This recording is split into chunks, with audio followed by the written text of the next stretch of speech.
Throughout his gospel, the anonymous author we call Matthew presents Jesus as another Moses. This emphasis begins already early on in Matthew chapter 2, from which the gospel reading for the feast of the Holy Family of Jesus, Mary, and Joseph is drawn. Matthew chapter 2, verses 13 to 15, verses 19 to 23. When the Magi had departed, look, the angel of the Lord appeared to Joseph in a dream, and said, Rise, take the child and his mother, flee to Egypt, and stay there until I tell you. Herod is going to search for the child to destroy him. Joseph rose and took the child and his mother by night, and departed for Egypt. He stayed there until the death of Herod, that what the Lord had said through the prophet might be fulfilled. Out of Egypt I called my son. Skipping ahead to verse 19. When Herod had died, look, the angel of the Lord appeared in a dream to Joseph in Egypt and said, Rise, take the child and his mother and go to the land of Israel, for those who sought the child's life are dead. He rose, took the child and his mother, and went to the land of Israel. But when he heard that Archelaus was ruling over Judea in place of his father Herod, he was afraid to go back there. And because he had been warned in a dream, he departed for the region of Galilee. He went and dwelt in a town called Nazareth, so that what had been spoken through the prophets might be fulfilled. He shall be called a Nazarene. Let's talk about Moses. The basic storyline in Exodus describes the wicked Pharaoh who decrees that Moses and all male Hebrew children should be murdered.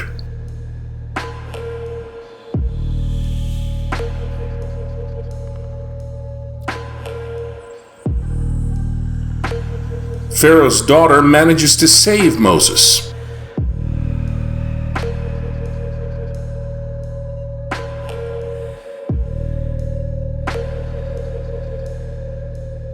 As a young man, Moses kills an Egyptian.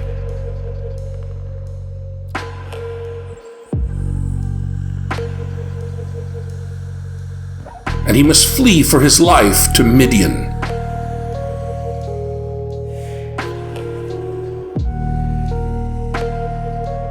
After Pharaoh dies, the Lord commands Moses to return from Midian to Egypt.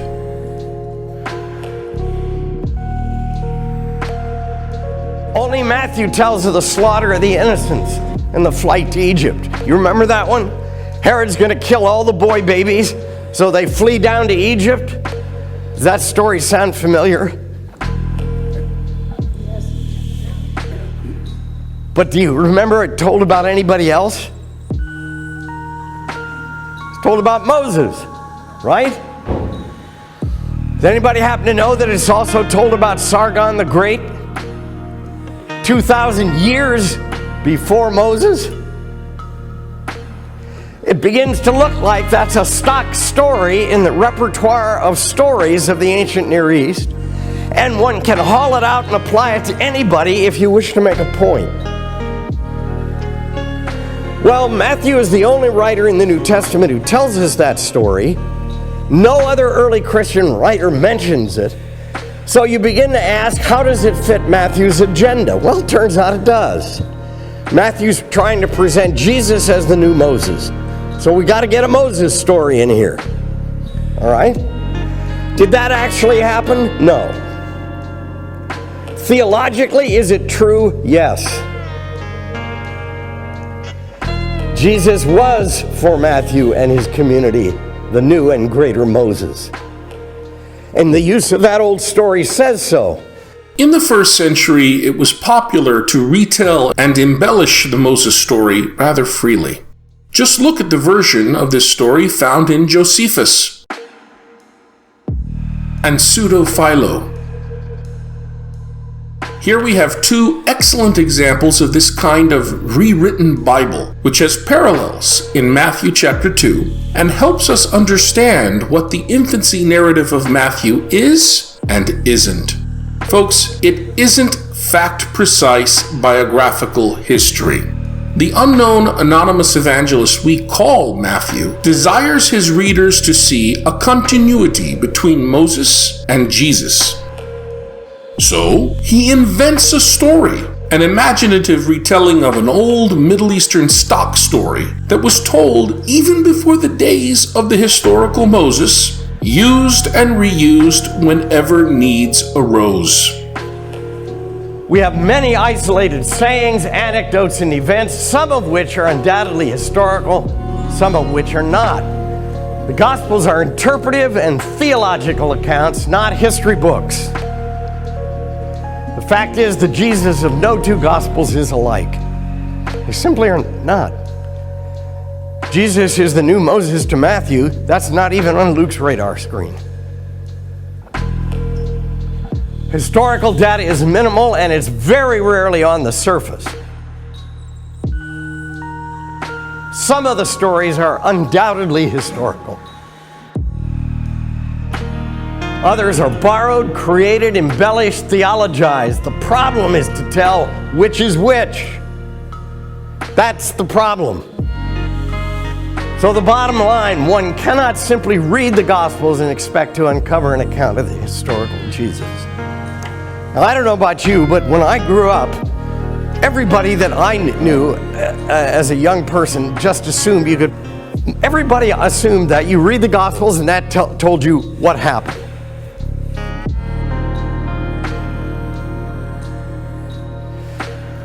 And part of the reason for that is that since the scientific revolution and the Enlightenment, we have come to be so literalistic in our way of thinking that we tend to only trust what is historical.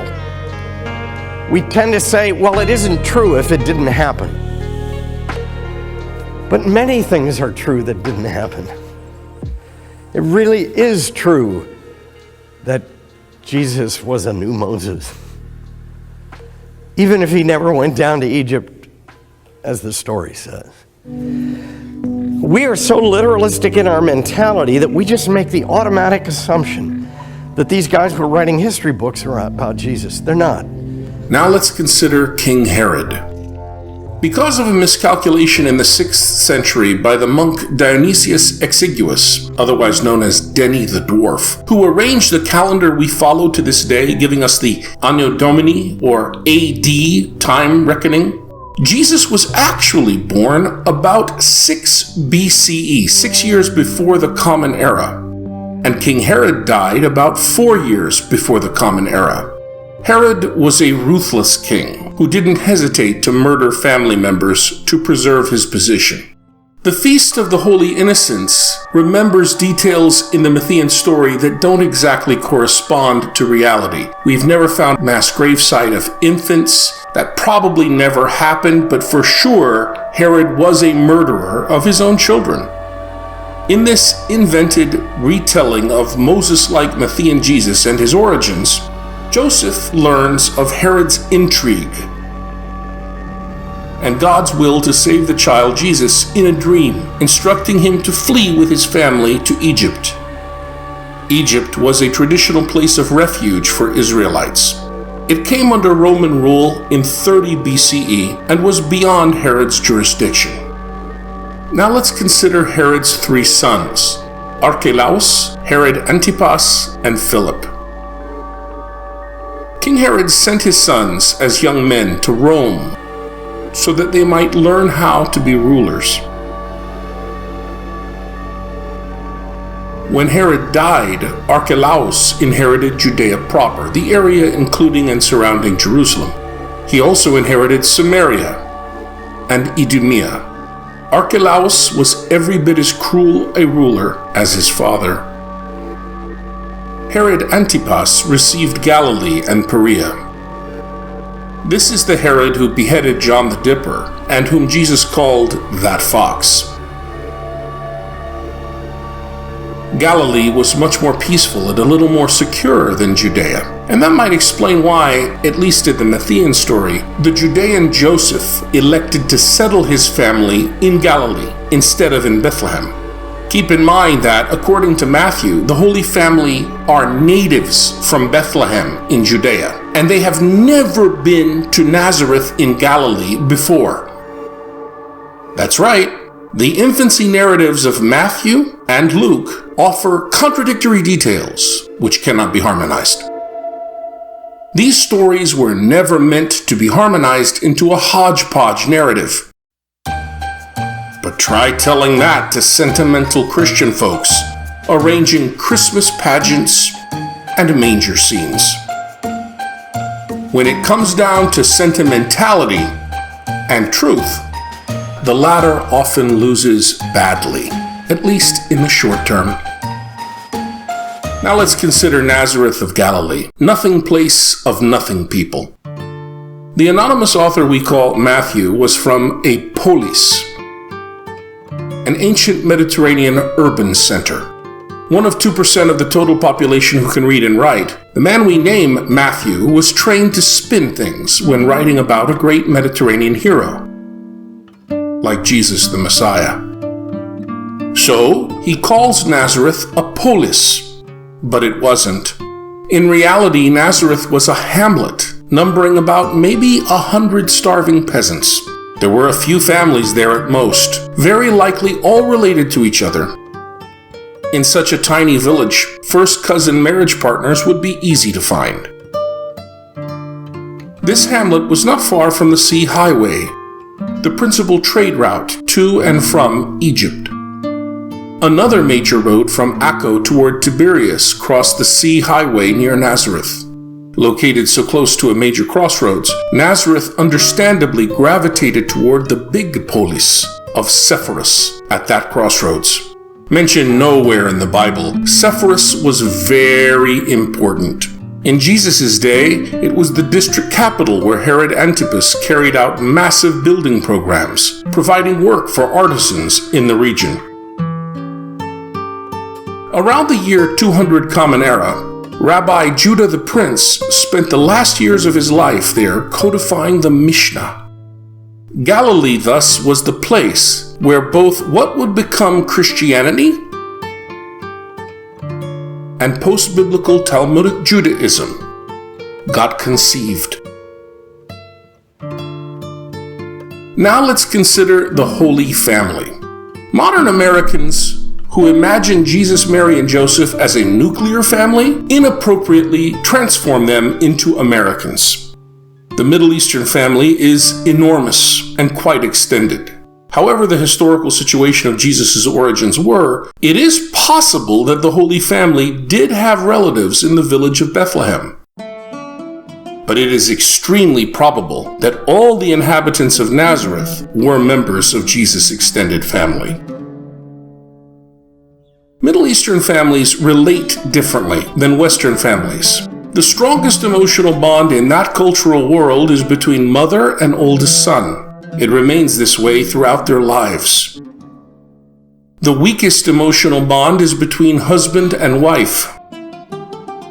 Though we know precious little about this family's life in Nazareth after returning from Egypt, Matthew portrays Jesus as someone quite capable of functioning effectively in the public world of the Mediterranean male.